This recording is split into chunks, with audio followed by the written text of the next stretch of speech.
Good afternoon, everyone. Great to have you on the call again. This is episode 3 of our Inside South Bank series. And today we're going to be discussing the Reef Villa. So I know some of you have joined us before and you're familiar with our format. We are going to have a brief update from Ingo Reckhorn and then a 3D flyover focused on the Reef Villa design at the Ocean Estate from Gregory Blade. We're also joined by Joseph Zom and Nina Siegenthaler, and we'll have a short question and answer session at the end. So please feel free to write to us in your chats, and we will have a chance to have a brief discussion. And lastly, I'm just going to launch a short poll. If you wouldn't mind just taking a look through it and giving us your feedback, we'd be grateful. So that is going live right now. And I'm going to hand it over to Ingo. Hello, sorry, just had to unmute myself. Hi, everybody. I hope everybody's well today. Finally, the weather's turning around in Turks and Caicos and we're seeing some sunshine outside. I feel like it's been 3 weeks like I've never experienced before in my 12 years here on the island. So it's great to have that back.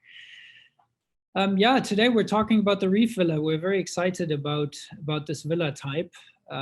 You can see behind me the specific location of the Reef Villa on our Ocean Estate 9 and 10 lots. What I just briefly wanted to do is show a couple more pictures of that specific location by sharing screen. And while I do that, there you go. While I do that, just give you a quick update also about where we stand on South Bank right now. So just 2 sentences maybe. We currently have a third lagoon villa under construction now. So that just started a couple of weeks ago. So 3 lagoon villas with the number 4, 7, and number 12 under construction. So we're very excited about that. And also our shoal villa on Ocean Estate 8 under construction and at roof level right now. This week, we're starting the active excavation of the lagoon on site to take that below sea level.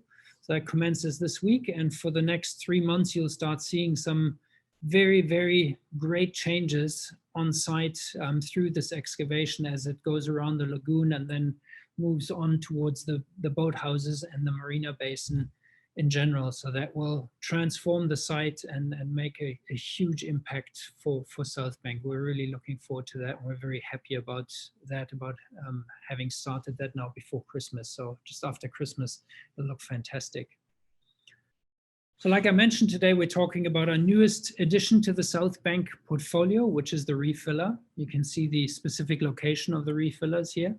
Ocean Estate 9 and 10, which is directly adjacent to our current Ocean Estate 8 shoal villa that's under construction. So you can see that here by now. This was taken about a month ago. So by now this shoal villa that you can see, can everybody see that? Yeah. Yeah, by now the shoal villa that you can see here is already at roof level as well. And all these supports and everything have been removed. So you can really feel the space in that. And the 2 reef villas are placed right next door to this shoal villa on these 2 beautiful lots on the Iron Shore with an elevation of about 18 to 20 feet. So it's a really pretty section of the South Bank shoreline, the 2,200 feet of it that we have. The reef villas, I'll just take you through, will be integrated into the specific Iron Shore locations that they're located on, similar to this Tranquility Pool that you see here, carved into the Iron Shore.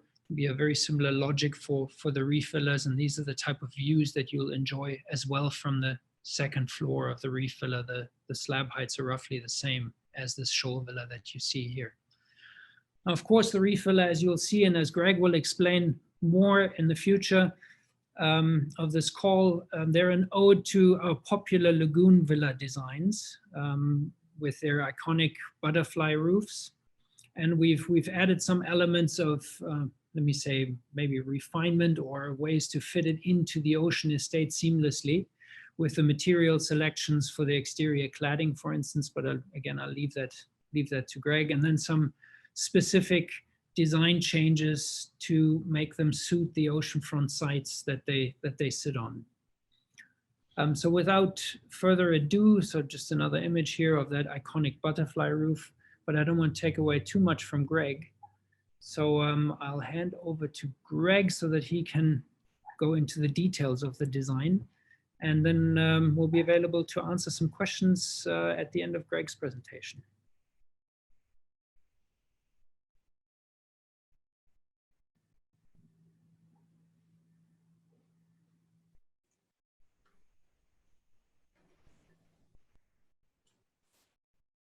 Thanks, Ingo. Sorry, there's a slight delay there. There's a little bit of noise outside the office right now, so apologies for that. I'll disappear in a minute.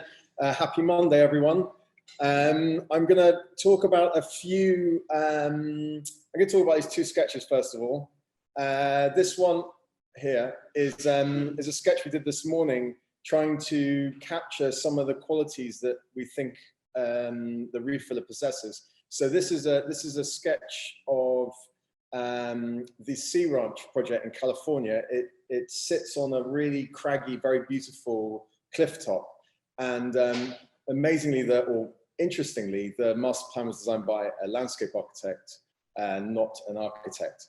And the design sought to arrange a collection of homes that respond to the undulations of the coastline, so as to maintain its particular character, rather than providing a kind of skyline of houses. So we thought this is a sketch of the Reef Villa, and there's a kind of synergy or a thought process which is similar between these two pieces of architecture.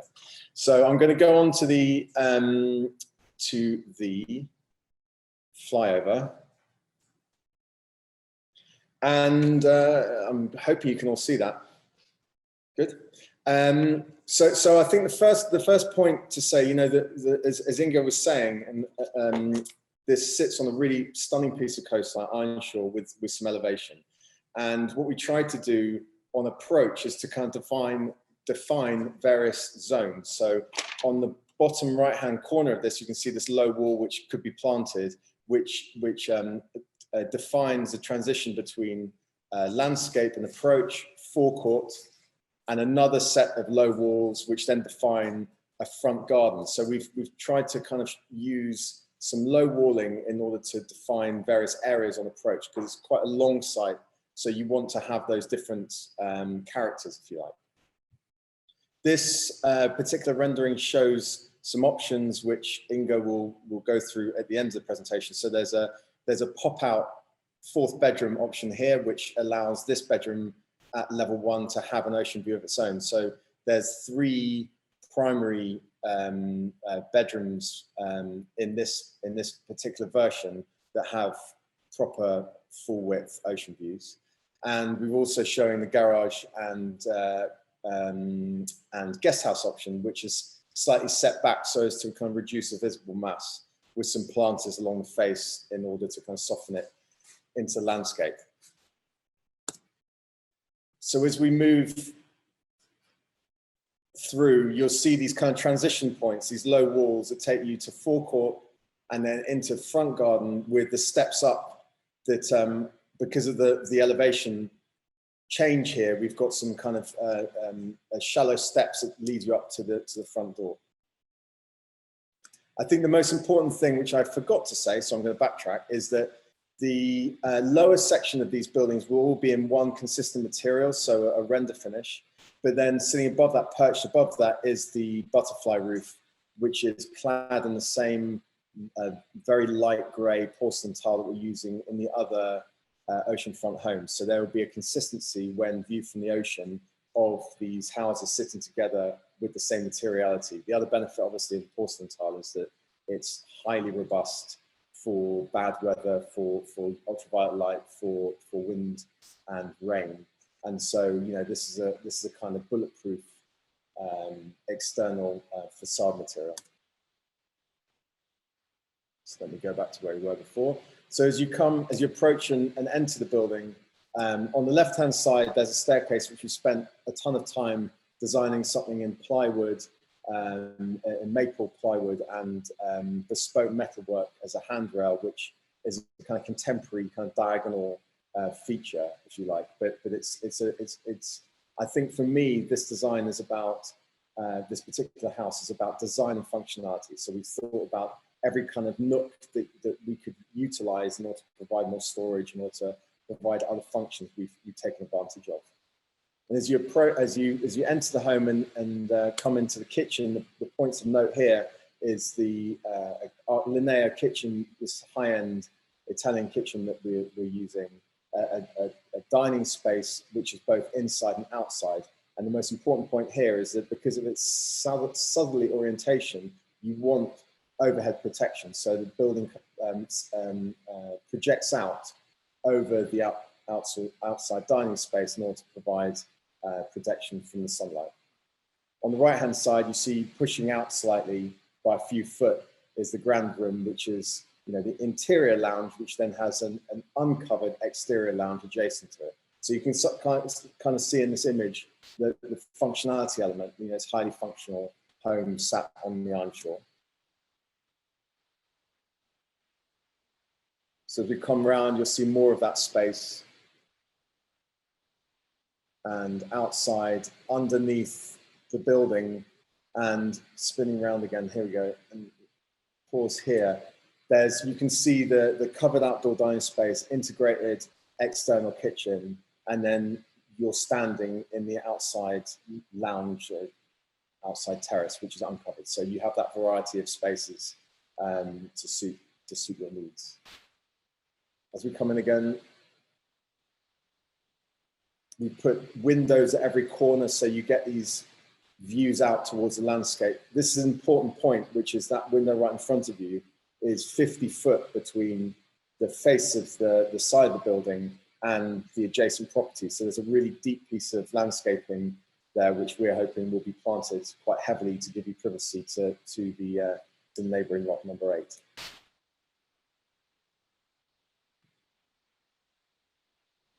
So, different types of sitting areas. There's a breakfast bar here, a dining space adjacent to it. So, that functionality element is really key. And as we come back into the foyer,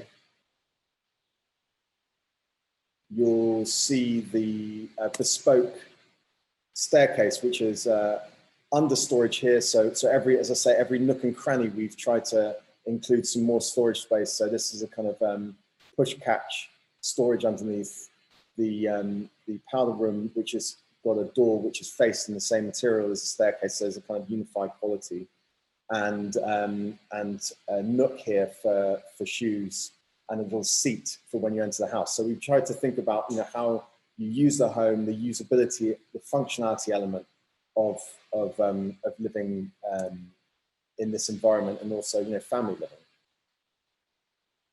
So upstairs into the landing, you see the black metalwork for the handrail. And as we spin round into one of the master bedrooms, on the right-hand side is a closet coming into the bathroom, the ensuite in front of you, a 9-foot window with the bottom section which can be frosted out for privacy. And we've taken the kind of design language of the balustrade staircase and brought that into the bathroom. So instead of the kind of more usual, typical frameless glass to the shower screens, they're framed in bespoke black metal aluminium as well. So that kind of design language ties through the property.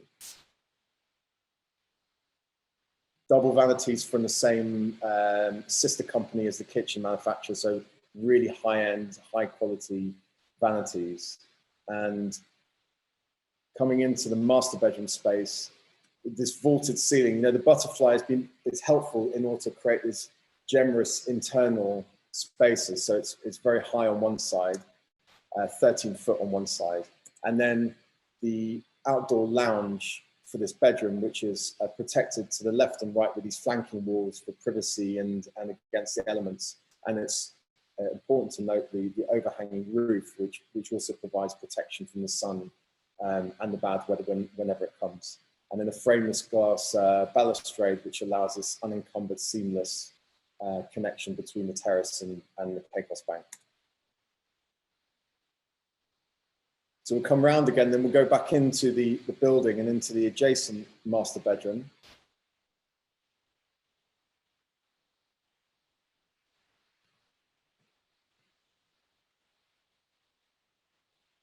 So as you enter the adjacent master bedroom, there's a full height fixed glass window, which allows this, you can imagine what the view is going to be like through that window, a little look for a piece of furniture. And as you come in, you'll see a similar kind of layout of a covered terrace in front of you. And we thought that it would be nice to have to break the wall so you get this slight diagonal view out towards the sea and obviously an adjacent window. So this is going to be quite an amazing 180-degree view outside of here. It's worth noting that this external slot we're going to glaze up to a height, so it'll protect you from the breezes and protect you from the weather. So this is, again, a highly usable outside lounge space, which is private because of the flanking walls.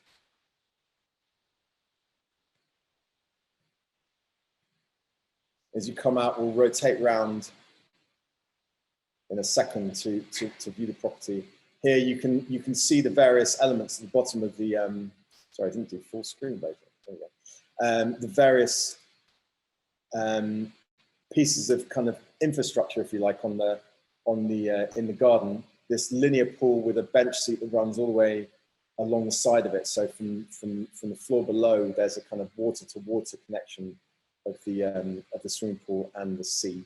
A lounging deck here with deck chairs, and then a path that we're forming very specifically on each lot, cutting into the iron shore to take you down to an ocean deck and water access here. So, you know, we tried to kind of piece together a few decks, if you like, in the landscape to allow real easy usability of this of the iron shore. And then we'll spin round again, and you'll see the butterfly roof with this break in the middle, so that they appear like two perched volumes on this plinth, lounging deck and ocean deck. And then we'll enter this final rendering, which then shows you clearly the option of the fourth bedroom here, which is, you know, back in the landscape, looking out across the garden to the iron shore and the ocean. So, you know, this is an option, but it's a really nice bedroom sat in the garden. And you can see the kind of impression of the roof lines between the properties to left and right, and this form, which is slightly more easy, if you like, than the boxy form that you see elsewhere. And I think they sit really nicely together as a collection of homes. And then we'll go into the floor plans, which are self-explanatory, I'm sure, but you can see this as the option. So this is a 3-bed option without the extended bedroom to the side with the ensuite. Garage and guest house, and these low walls defining these various zones in the landscape. And you can see the placement of the fourth bedroom here. And then upstairs, the 2 master suites with their covered spaces and closets and en-suites. And then these last 3 drawings show the options, which are the fourth bedroom, as I was mentioning, the guest house with its attached garage. They're all options which you can select. And the final item is the spec sheet, which I think Ingo might want to touch on a couple of pricing elements, which is his realm, not mine. Yeah, thanks very much, Greg. The key facts here, obviously the acreage of the 2 lots that these houses will be offered on at about half an acre. But even more critical, the ocean frontage. And what's really nice about these, the home width itself is about 40 feet. So on each of these lots, you have another 25 feet, which leads to a huge amount of privacy, especially on Ocean Estate 9, where your neighbor is a shoal villa that sits on an extra wide 107-foot lot. So you'll have almost 50 feet between Ocean Estate 9 Reef Villa and Ocean Estate 8 Shoal Villa, which is something that's really, really beautiful, we think. As Greg explained, this is a 3 or 4 bedroom house under one roof, but then a 5th bedroom can be added as a freestanding guest house. So the 3 bedroom size is about 3,140 square feet of AC space and 4,300 square feet total, including the exterior areas. And the 5 bedroom layout actually totals almost 4,000 square feet in total. So I think that's quite a nice bit of information there. Another thing that was important to me is why we introduced this, and that is that's visible here from the total villa price of 3.2 million. We felt that we needed to offer something in the portfolio that was in between our Lagoon Villa price point and our entry-level price point of the Shoal Villas on the Ocean Estate, which was at about 4.5. And with this price point of 3.2, we really put something on the Iron Shore, on the ocean front, with a beautiful view of the Caicos Bank that sits right in the middle of these 2 price points. And we feel, looking at the general market, not only the South Bank price points, but also the general market in Turks and Caicos, that this is a very attractive offering for somebody who loves the view, loves the oceanfront aspect, but also wants to take advantage of all the amenities and facilities that South Bank will have to offer, ranging from the marina with boat dockage and services through the gym and spa and restaurants and water sports offerings and everything else that South Bank will have to offer. So we feel that this is something that's quite special and very unique, and with only 2 villas on offer, we think that there's some urgency for the marketplace to act on these quickly.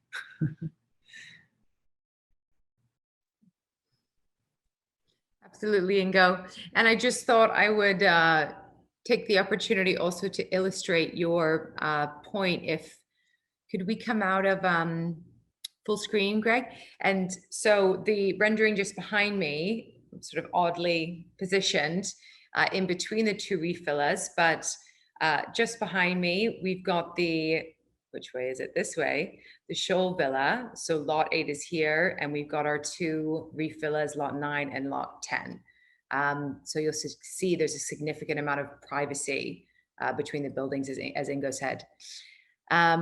So if there's nothing further, we do have a question from Karen Biker, and I'm just going to see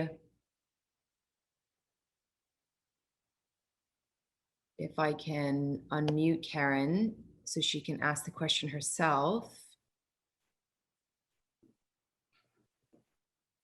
Hi, Karen. Hi. Hi there. Go ahead. Hi. I just had one question. The steps leading up to the villa from the car parking area, are there gaps in between, or is it a continuous path? It looks as if there's that's in between each path. Hi, Karen. It's not going to be like that. That's just in the rendering, in the CGI. That's not that. To be totally honest, there's a bit of work that we need to do on site with measured surveys to make sure that it's as gradual and as easy as possible. That's yeah. Thanks, no problem. It was just it's not very user friendly for elderly or young, and I just wanted to ask that. That's great. Thanks. Yeah. Thank you, Karen. That's great feedback. It's interesting, isn't it? Because, everyone sort of sees things differently. I actually really, really love that. I find that sort of super modern and a really nice way of sort of, changing your typical approach. I don't see any questions here from our attendees, but I believe Nina's raising her hand, Courtney. Oh, hi, Nina. Let me just unmute you.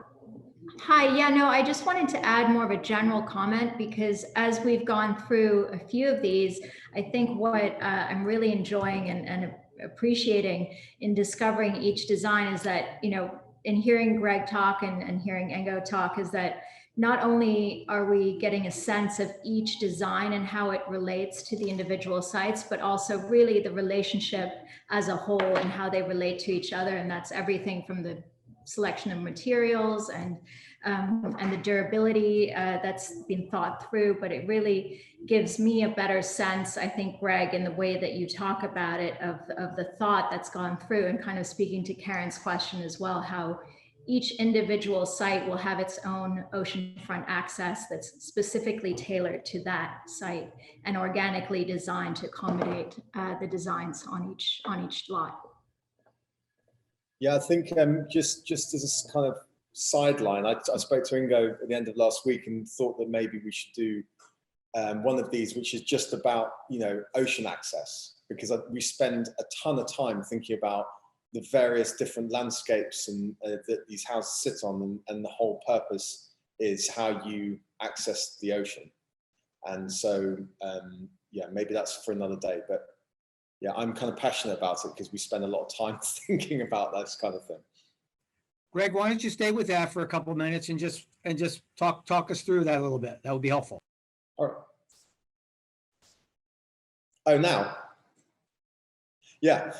Well, I think you know, I think this. I want to have another section on this with some drawings, etc. But I think, you know, there's I haven't counted them up yet, but probably 6 different methods of accessing the ocean. So there's, you know, a beach access, which is around the lagoon.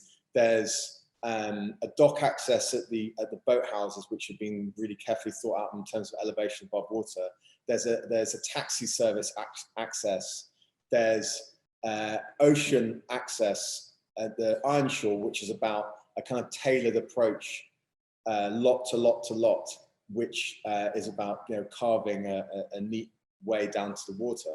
And I think, you know, each one of those has design related to it, but it's about ease of access, I suppose. And I think we should really highlight that in the future, you know, that this is all about getting in the ocean or on the ocean. I agree with that. Thanks, Greg. I also wanted to, Courtney, if I can steal the mic for you for a minute. Dia Gingu had a question. Just wondering about the valuation on the land at the 1.15, which seems like a lot over when you look at the total cost of the house at 3.2. I can tell you where I live, where my other home is in the New Jersey shore, which is a very lovely area in the southern New Jersey shore. There are homes that cost $1 million and land costing $6 million, $5 million. What the idea was in providing a more affordable product along the Ocean Estate main bluff and shoreline was to put a price point on a very valuable piece of land.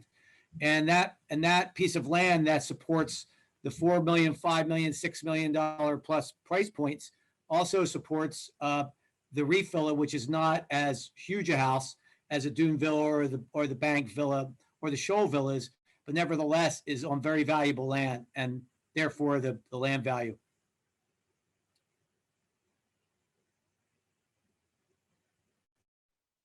Thank you, Joe.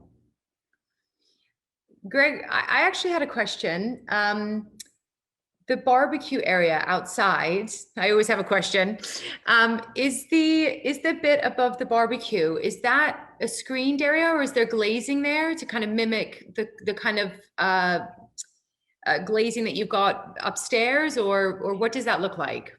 That's open to the, because of this width we've got between that side of the property and the adjacent property. We thought it'd be nice to leave that as open as possible. But the point to note there is that has retractable insect screening all around that space. So the potential in the evening to leave the sliders open and to move kind of easily from inside to outside, but not to allow the bugs in, is quite a nice, you know, to get the breeze still. You know, it's just about functionality. So yeah, it's if you like, above that kitchen, it's a kind of frame view of the landscape adjacent. That's exactly what I was thinking. You almost get that really gorgeous kind of green view there to kind of contrast with all the blues and ocean views. Yeah. But in the shaping of the landscape, we do take care between the houses, especially on the eastern side of each house, to create a bermed landscaped area, so that sort of helps to give privacy on the one hand, but also cuts the breeze a little bit so that you can comfortably sit there at any time.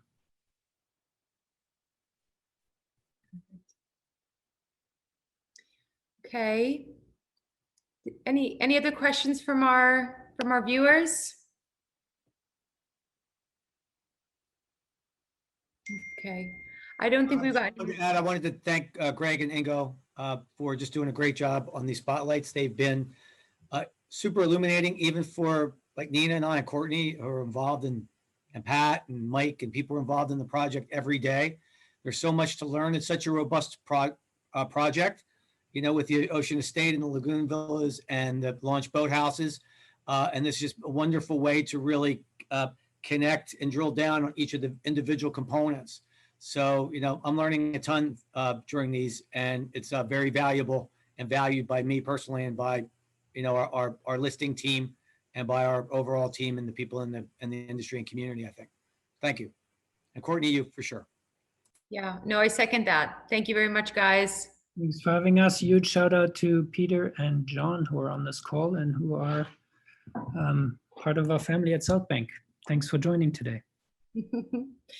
And for the others who are watching, and also for Peter and John, if you'd like to join us again, we'll be having our next episode in a couple of weeks' time, and I'll be sending out an invite as usual, and that will be our last episode, I believe, on the Ocean Estates, and then we'll be moving on to the lagoon and the boathouses. So hope to see you all again in a couple of weeks' time. Cheers. Thank you. Thank Have a you. good week, everyone. Bye. Thank you, Greg. Thank you. Bye. Thank you, Nina. Bye-bye. Bye, Court.